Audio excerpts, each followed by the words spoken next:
Mes montres sont achetées neuves.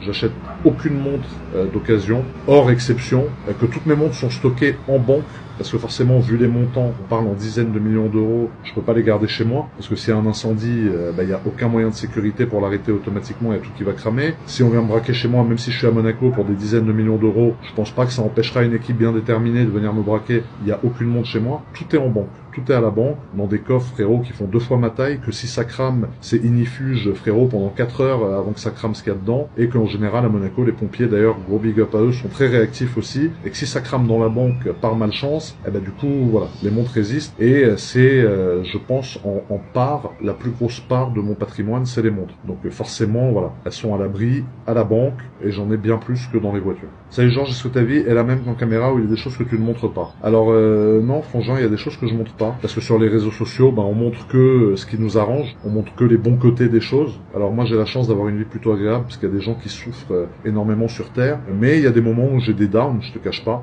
Comme j'ai dit avant, ça peut m'arriver même de chialer, hein. Je vais pas faire une story, tu vois. Mais voilà, c'est sûr qu'on vous montre que les moments où on est au top de notre forme, que les moments où on est bien, parce qu'on a envie que vous ayez cette image de nous. Et quand je dis ça, je parle de quasiment tous les youtubeurs, ou toutes les personnes, disons, exposées sur Internet.